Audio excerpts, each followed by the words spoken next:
আসসালামু আলাইকুম। এটিএন বাংলার গ্রামগঞ্জের খবরে সবাইকে স্বাগত জানাচ্ছি আমি চিন্তিয়া হক। শুরুতেই বিআরবি কেবল সংবাদ শিরোনাম। খালেদা জিয়ার রোগ মুক্তি ও দ্রুত সুস্থতা কামনা করে আজও দেশের বিভিন্ন স্থানে দোয়া মোনাজাত অনুষ্ঠিত।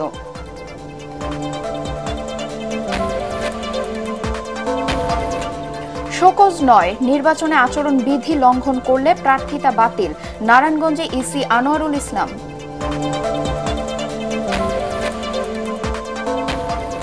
ঝালকাঠি এক আসনে ধানের শীষের মনোনয়ন প্রত্যাশী অর্ধ ডজন, বিএনপির আসনটি ছেড়ে দেয়া ঠিক হবে না বলছেন স্থানীয় নেতারা। এবং নবম গ্রেডে বিসিএস ক্যাডারভুক্ত করা সহ 4 দাবিতে সারা দেশে মাধ্যমিক বিদ্যালয়ের শিক্ষকদের কর্মবিরতি, বার্ষিক পরীক্ষা না হওয়ায় উৎকণ্ঠায় শিক্ষার্থী অভিভাবকরা। শুনছিলেন বিআরবি কেবল সংবাদ শিরোনাম, এবার বিস্তারিত সংবাদ। বিএনপি চেয়ারপারসন বেগম খালেদা জিয়ার দ্রুত রোগ মুক্তি ও সুস্থতা কামনা করে দেশের বিভিন্ন স্থানে আজও দোয়া মাহফিল ও কোরআন তেলাওয়াত চলছে। বরিশালে জেলা বিএনপি আয়োজিত দোয়া অনুষ্ঠানে অন্যান্যদের মধ্যে উপস্থিত ছিলেন বরিশাল 5 আসনের দলের মনোনীত সংসদ সদস্য প্রার্থী ও চেয়ারপারসনের উপদেষ্টা মুজিবুর রহমান সরোয়ার। দোয়া ছাড়াও দলীয় কার্যালয়ে কোরআন খানি অনুষ্ঠিত হয়। বগুড়ায় কোরআন খতম, দোয়া মাহফিল ও এতিমদের মাঝে খাবার বিতরণ করা হয়েছে। শহরের স্টেশন রোডের বাইতুর রহমান সেন্ট্রাল মসজিদে আয়োজিত অনুষ্ঠানে জেলা বিএনপির সাবেক সভাপতি সাইফুল ইসলাম সহ বিভিন্ন মাদ্রাসার 4 শতাধিক কোরআনের হাফেজ ও সাধারণ মুসল্লিরা উপস্থিত ছিলেন। খালেদা জিয়ার সুস্থতায় দিনাজপুর সদরে দোয়ার আয়োজন করে জিয়া পরিষদ। জেলা বিএনপির সভাপতি অ্যাডভোকেট মোফাজ্জল হোসেন দুলাল ও জিয়া পরিষদের সভাপতি মোহাম্মদ মামুনুর রশিদ সহ বিপুল সংখ্যক নেতাকর্মী এ সময় উপস্থিত ছিলেন। রংপুরের কাউনিয়া উপজেলার হারাগাছে দোয়ার আয়োজন করেন পীরগাছা কাউনিয়া আসনের বিএনপি মনোনীত প্রার্থী এমদাদুল হক ভরসা। অনুষ্ঠানে খালেদা জিয়ার দ্রুত সুস্থতা কামনা করেন নেতাকর্মীরা। জাতীয় সংসদ নির্বাচনে আচরণ বিধি লঙ্ঘন করলে নির্বাচন কমিশন কাউকে ছাড় দেবে না বলে জানিয়েছেন নির্বাচন কমিশনার আনোয়ারুল ইসলাম সরকার। এক্ষেত্রে কোনো শোকজ করা হবে না। যে প্রার্থী আচরণ বিধি লঙ্ঘন করবেন তার প্রার্থিতা বাতিল হয়ে যাবে বলেও জানান তিনি। নারায়ণগঞ্জের বন্দর উপজেলা পরিষদে আয়োজিত কর্মশালায় তিনি এসব কথা বলেন। প্রার্থীদের সবার জন্য লেভেল প্লেইং ফিল্ড তৈরি করার জন্য যা যা করার দরকার সবকিছুই করা হবে বলেও জানান নির্বাচন কমিশনার। নির্বাচনী প্রশিক্ষণ ইনস্টিটিউটের মহাপরিচালক মোহাম্মদ হাসানুজ্জামান ও নারায়ণগঞ্জের জেলা প্রশাসক রায়হান কবির অনুষ্ঠানে উপস্থিত ছিলেন। হলফনামায় যদি কোনো তথ্য গোপন করেন এবং কম বেশি দেন, সেই ক্ষেত্রে পাশ করার পরেও তার এই যে পদবি এটি বাতিল হবে। তো এগুলো ক্ষমতা প্রয়োগের ক্ষেত্রে রিটার্নিং অফিসারকে অগাধ ক্ষমতা দেওয়া হয়েছে, পুলিশ অফিসারদেরকে অনেক ক্ষমতা দেওয়া হয়েছে এবং আর্মিদেরকে ম্যাজিস্ট্রেসি পাওয়ার দেওয়া হয়েছে। সুতরাং একটা অবাধ সুষ্ঠু নিরপেক্ষ নির্বাচন করার জন্য কোনো সন্দেহের অবকাশ নাই যে এখানে ভিন্ন রকম কিছু হবে। আগামী নির্বাচনে বিএনপি ক্ষমতায় গেলে প্রতিশোধের রাজনীতি করবে না বলে জানিয়েছেন দলের চেয়ারপারসনের উপদেষ্টা আমানুল্লাহ আমান। দুপুরে সাভারের ওয়াকুর্তার মুসুরিখোলা এলাকায় স্থানীয় বিএনপি নেতাকর্মীদের সাথে মতবিনিময় সভায় তিনি কথা জানান। এর আগে সাবেক প্রধানমন্ত্রী খালেদা জিয়ার রোগ মুক্তি কামনা করে বিশেষ দোয়া করা হয়। এ সময় ঢাকা জেলা বিএনপি সাংগঠনিক সম্পাদক ব্যারিস্টার ইরফান ইবনে আমান উমি সহ অন্যান্য নেতারা উপস্থিত ছিলেন।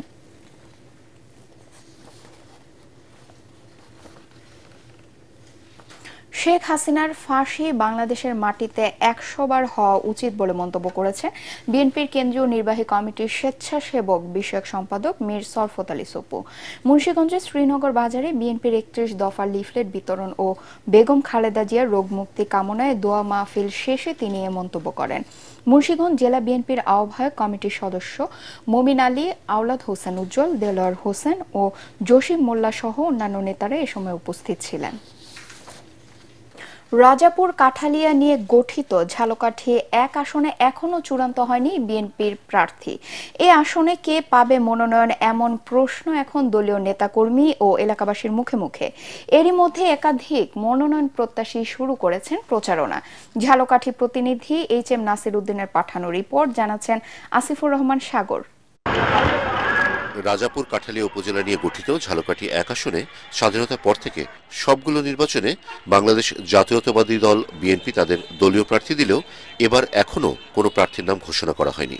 এ নিয়ে এলাকাবাসীর মাঝেও প্রচণ্ড আগ্রহ কে হচ্ছেন বিএনপির প্রার্থী, নাকি এ আসন শরিকদের ছেড়ে দেওয়া হবে, এ নিয়েও চলছে জল্পনা। ১৯৭৩, ২০০৮ ও পরে ১৮ ও ২৪-এর বিতর্কিত নির্বাচনে আওয়ামী লীগের দখলে ছিল এ আসন। অন্যদিকে ১৯৮৬, ৮৮ এবং ৯৬ সংসদ নির্বাচনে এই আসন থেকে জাতীয় পার্টির প্রার্থীরা বিজয়ী হয়। আর ১৯৯১, ২০০১ ও ২০১৪ সালের নির্বাচনে আসনটি ছিল বিএনপির দখলে। এদিকে ধানের শীষে মনোনয়ন পেতে দলীয় নেতাকর্মী এবং সমর্থকদের নিয়ে দিনরাত এলাকায় চষে বেড়াচ্ছেন ৬ জন মনোনয়ন প্রত্যাশী। কেন্দ্রের নজরে আসতে তুলে ধরছেন দলের দুঃসময়ে তাদের ভূমিকা আর স্থানীয়দের দিচ্ছেন নানা প্রতিশ্রুতি। ভোটের অধিকার প্রতিষ্ঠা করা হবে এবং সারা জীবনে বাংলাদেশে আর কখনোই মানুষ তাদের ভোটের অধিকার হারাবে না, তার জন্য আমরা কাজ করব। যারা দলের সাথে বেঈমানি করবে না, যারা ছাত্র রাজনীতির সাথে জড়িত ছিল তাদেরকে মনোনয়ন দেবেন। এই আন্দোলন সংগ্রামের দীর্ঘক্ষণ আমার যে অবদান এবং আমি যে এই দলের পক্ষে, দেশের পক্ষে যে কাজগুলি করেছি এটা বিবেচনা করে রাজাপুর কাঠালিয়া ঝালকাঠিয়াকে মনোনয়ন দিবেন বলে আমি আশা করছি। এছাড়াও মনোনয়ন পাওয়ার প্রতিযোগিতায় রয়েছেন সংবিধান সংস্কার কমিশনের সদস্য ব্যারিস্টার মঈন ফিরোজী, রফিক হাওলাদার এবং কর্নেল মোস্তাফিজুর রহমান। দল যদি তাকে ধানের শীষ মনোনয়ন দেয়, এই সিটটি আমরা দলকে উপহার দিতে পারবো। সকল ধর্মের লোক মিলে ধানের শীষে বিপুল ভোটে জয়যুক্ত করব। এর অন্যথায় যদি দল কোনো চিন্তা করেন তাহলে এই আসন বিএনপি হারবে। Bureau report, ATN Bangla. আসন্ন জাতীয় সংসদ নির্বাচনকে সামনে রেখে যশোরে প্রচারণা ও গণসংযোগ করছে জামায়াতে ইসলামী। এ সময় দলের কেন্দ্রীয় নায়েবে আমির এটিএম আজহারুল ইসলাম বলেন, 18 কোটি মানুষকে ফেলে যারা বিদেশে পালায় তারা দেশপ্রেমিক হতে পারে না। আর তারেক রহমানকে উদ্দেশ্য করে তিনি বলেন, বিদেশে বসে দলের নেতৃত্ব দেয়া যায় না। পরে যশোর ২ আসনে জামাতের প্রার্থী মোসলেউদ্দিন ফরিদের পক্ষে ভোট চান তিনি। যশোর প্রতিনিধি তামান্না ফারজানার রিপোর্ট, জানাচ্ছেন জাহিদুল আলম। যশোরের চৌগাছা সরকারি শাহাদত পাইলট মাধ্যমিক বিদ্যালয় মাঠে অনুষ্ঠিত হল জামায়াতে ইসলামীর জনসভা। প্রধান অতিথি ছিলেন দলের কেন্দ্রীয় নায়েবে আমির এটিএম আজহারুল ইসলাম। এ সময় বিএনপির ভারপ্রাপ্ত চেয়ারম্যান তারেক রহমানকে উদ্দেশ্য করে তিনি বলেন, বিদেশে অবস্থান করে দেশে নেতৃত্ব দেয়া যায় না। ইংল্যান্ডের নাগরিকত্ব ছেড়ে এসে কেউ যদি প্রধানমন্ত্রী হতে না পারেন তাহলে 2 কোটি হারানোর শঙ্কা রয়েছে। 18 কোটি মানুষকে বিপদে ফেলে রেখে বিদেশে অবস্থান করে তারা কি দেশপ্রেমিক, না তারা বিদেশ থেকে এসে ফাঁসির মঞ্চে গলায় ঝুলিয়ে মৃত্যুবরণ করে তাই দেশপ্রেমিক? আগামী দিন আপনাকে সঠিক সিদ্ধান্ত গ্রহণ করতে হবে। দেশপ্রেমী ইসলামী শক্তির পক্ষে যে গণজোয়ার সৃষ্টি হয়েছে, সেই গণজোয়ারে দাঁড়িপাল্লা মার্কা আমাদের মোসলেউদ্দিন ফরিদ ভাইকে ভোট দেওয়ার উদাত্ত আহ্বান জানিয়ে এ সময় সব রকম সংঘাত এড়িয়ে চলার আহ্বান জানালেও হামলার মুখে দলীয় নেতাকর্মীদের প্রতিরোধ করার বার্তাও দেন তিনি। দায়িত্ব আমরা করতে পারি, এই বাংলাদেশ শুধু কোঠার মধ্যে সোনার বাংলা থাকবে না, এই বাংলাদেশ সত্যিকার অর্থে সোনার বাংলা হবে ইনশাআল্লাহ। জনসভায় জামাতের কেন্দ্রীয় ও স্থানীয় নেতৃবৃন্দ সহ বিপুল কর্মী সমর্থক উপস্থিত ছিলেন। বাংলাদেশের মানুষ আর কোন চাঁদাবাজিকে দেখতে চায় না, বাংলাদেশের মানুষ আর কোন টেন্ডারবাজ দেখতে চায় না, বাংলাদেশের মানুষ আর একটি ফ্যাসিস্ট সরকার দেখতে চায় না। রাষ্ট্র ক্ষমতায় আসলে দুর্নীতি দমন, নারী ও সংখ্যালঘু নিরাপত্তা নিশ্চিত করা সহ দেশে ইতিবাচক পরিবর্তন আনবে জামাত, এমনটাই বলেন বক্তারা। সবার জন্য সমান আইন দিয়ে, শিক্ষা খাতকে অনেক বেশি অগ্রাধিকার দিয়ে, স্বাস্থ্য খাতকে অনেক বেশি অগ্রাধিকার দিয়ে সবাই মিলেমিশে আমরা একটা সুখী সমৃদ্ধ বাংলাদেশ গড়ে তোলার জন্য কাজ করি। Bureau report, ATN Bangla.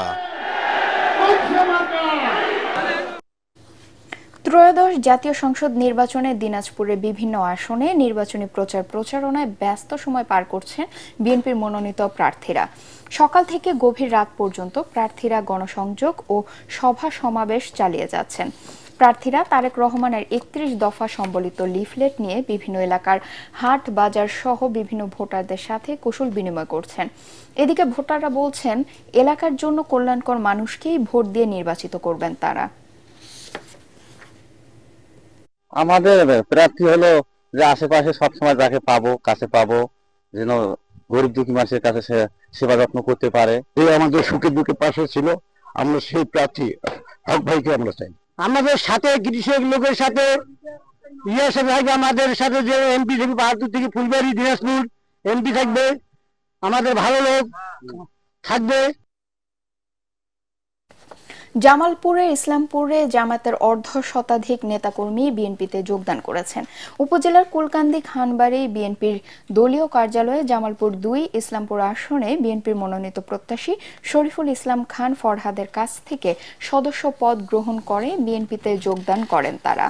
Jamaat থেকে বিএনপিতে যোগ দেয়া নেতারা হলেন কুলকান্দি জিগাতলা ওয়ার্ড জামায়াতের সভাপতি এরশাদ খন্দকার, সাধারণ সম্পাদক নাসিম উদ্দিন ও সহসভাপতি সোনাহার খন্দকার সহ অর্ধশতাধিক জামায়াত নেতাকর্মী। জিয়াউর রহমানের আদর্শে অনুপ্রাণিত হয়েই তারা বিএনপির রাজনীতিতে যুক্ত হয়েছেন বলে জানান নেতাকর্মীরা।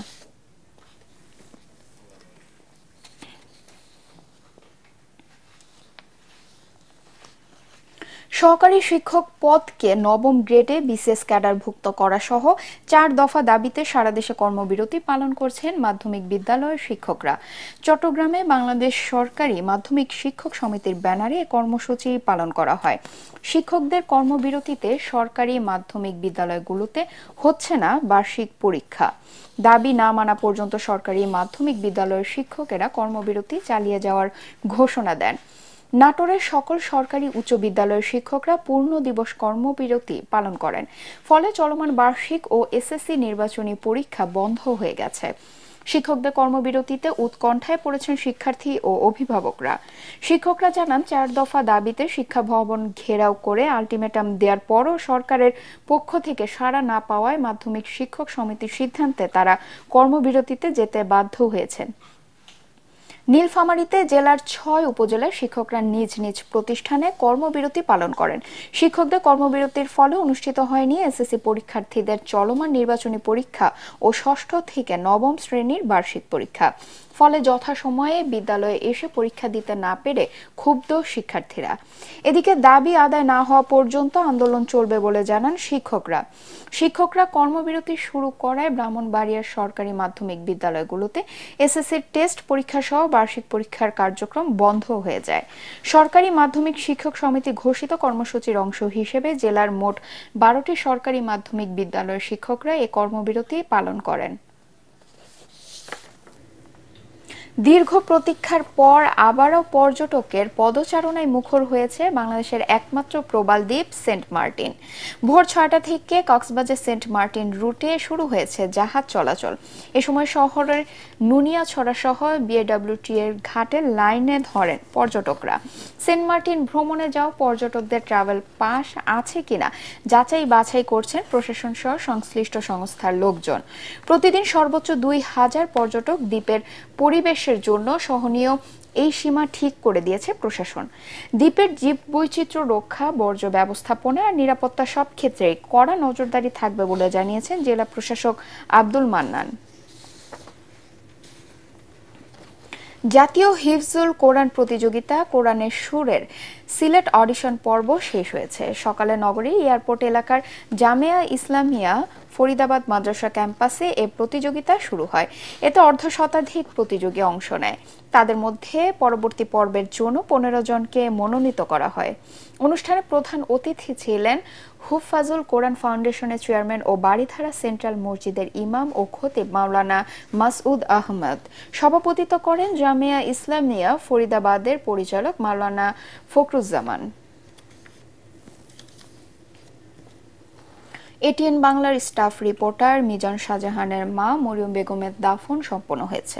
বাদ জোহর বরিশাল জেলার মেহেন্দিগঞ্জে পারিবারিক কবরস্থানে চিরনিদ্রায় শায়িত করা হয় মরহুমাকে। এর আগে তার গ্রামের বাড়ির সামনে গাজীর মসজিদে জানাজা অনুষ্ঠিত হয়। জানাজায় অংশ নেয় মরহুমার আত্মীয় স্বজন ও পাড়া প্রতিবেশীরা। গতরাতে বরিশালের মেহেন্দিগঞ্জ উপজেলার উলানিয়াতে নিজ বাড়িতে শেষ নিঃশ্বাস ত্যাগ করেন মরিয়ম বেগম। তার বয়স হয়েছিল 60 বছর। দীর্ঘদিন ধরে উচ্চ রক্তচাপ ও ডায়াবেটিক্সে ভুগছিলেন তিনি। মৃত্যুকালে তিনি স্বামী মাস্টার আব্দুল খালে, 3 ছেলে 2 মেয়ে, 3 নাতি, পুত্রবধূ ও 2 জামাতা সহ অসংখ্য আত্মীয় স্বজন রেখে গেছেন। মিজান শাহজাহানের মায়ের মৃত্যুতে শোকাহত এটিএন বাংলা পরিবার। আচরণে আপনারা কেউ কষ্ট পেয়ে থাকেন, আপনাদের কোনো আত্মীয় স্বজন কষ্ট পেয়ে থাকবেন, তাহলে তাকে আল্লাহর ওয়াস্তে মাফ করে দেবেন, আল্লাহর কাছে দোয়া করবেন আল্লাহ যেন আমার মাকে জান্নাতুল ফেরদাউস নসিব করে। ইস্পাহানী প্রথম আলো তৃতীয় আন্তঃবিশ্ববিদ্যালয় ফুটবল টুর্নামেন্টে ঢাকা অঞ্চলের চতুর্থ দিনে 3টি ম্যাচ অনুষ্ঠিত হয়। সাভার উপজেলার বিরুলিয়া ইউনিয়নের দত্তপাড়া এলাকায় ড্যাফোডিল ইন্টারন্যাশনাল ইউনিভার্সিটিতে প্রথম ম্যাচে Bangladesh university of business and টেকনোলজিকে টাই ব্রেকারে 4-2 গোলে হারিয়েছে সোনারগাঁও বিশ্ববিদ্যালয়।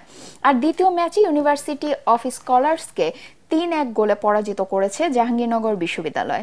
দিনের শেষ ম্যাচে ইস্ট ওয়েস্ট ইউনিভার্সিটিকে টাই ব্রেকারে 4-2 ব্যবধানে হারায় ব্র্যাক ইউনিভার্সিটি। খেলা শেষে ম্যান অব দ্য ম্যাচের হাতে পুরস্কার তুলে দেন জাতীয় দলের সাবেক অধিনায়ক জাহিদ হাসান এমিলি। ইস্পাহানী টি লিমিটেডের senior divisional manager Rafiqul Azam, senior manager trade marketing SM Taufiqul Islam টানটান উত্তেজনার এই টুর্নামেন্টের খেলা উপভোগ করার জন্য মাঠে বিপুল সংখ্যক দর্শক উপস্থিত হন। টুর্নামেন্টের মিডিয়া পার্টনার এটিএন বাংলা। পরবর্তী সংবাদ দেখার আমন্ত্রণ জানিয়ে এখনকার মতো শেষ করছি। এটিএন বাংলা সংবাদ ইউটিউবে দেখতে ব্রাউজ করুন youtube/ATN Bangla News। ধন্যবাদ সবাইকে।